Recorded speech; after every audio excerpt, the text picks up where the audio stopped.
The Sunday late hours were empty of sound, and for this they were grateful.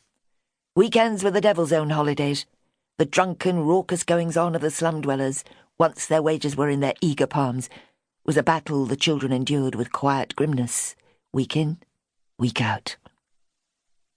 Weekdays were not so bad.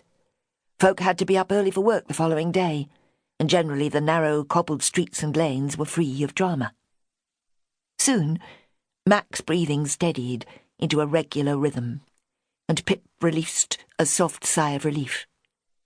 This life was hardship enough at her and Simon's ages, though just how old the lads were she couldn't rightly say, had never asked.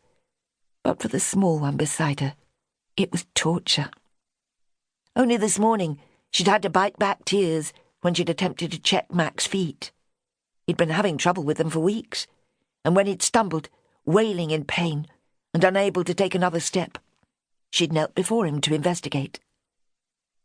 The rotten remnants of his old boots, she'd soon discovered, had seemed to become one with him. She'd tugged at the crumbling leather, but his screams had halted her attempt.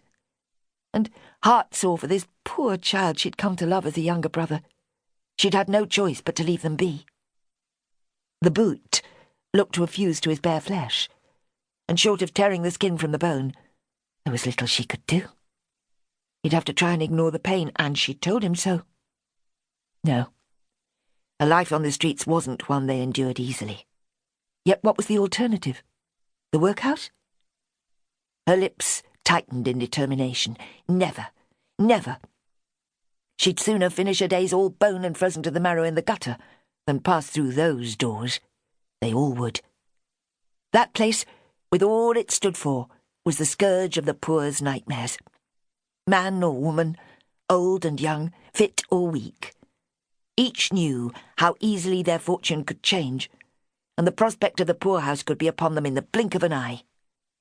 They would take these grey, filth-ridden cobbles any day, thank you very much. "Is he asleep?"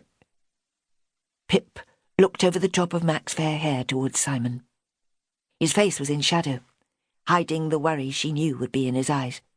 Was always there for this boy they both fretted over, however much Simon tried to hide it. She nodded. "Aye, best get some shut-eye ourselves. We want to be up and out of it afore sunrise, else we'll be for it. Bet you'll have a blue fit if she happens upon us when she comes to empty her chamber pot in the morning." "Now, bitch, she's nowt else." "Aye, well, I'd like to chip a pot of piss over her ugly bullhead as she did to me. See how she'd like it, rotten cow."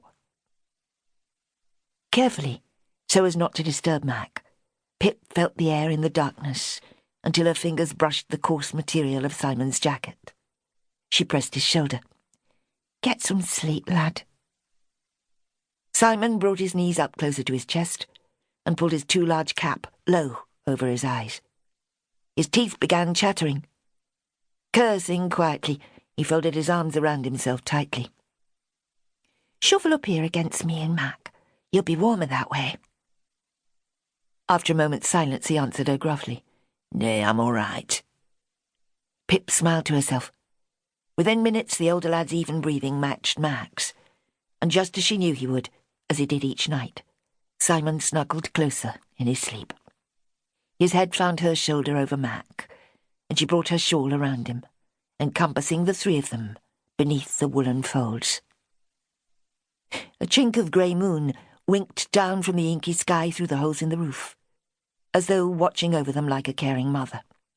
Suddenly, soft brown eyes and hair to match, framing a pale face, flitted like fog through Pip's mind, bringing to her chest a drum of pain.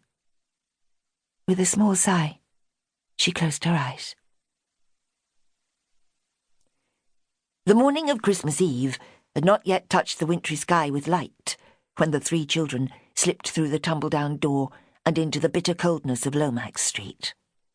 Sounds of movement, as folk began to rouse for the day in Betty's lodging-house adjoining their shelter, had trickled through to them moments before, and rubbing the sleep from their eyes, they'd wasted no time in scrambling up to melt away, undetected. In less than an hour, the streets were teeming with people and carts, and despite the poverty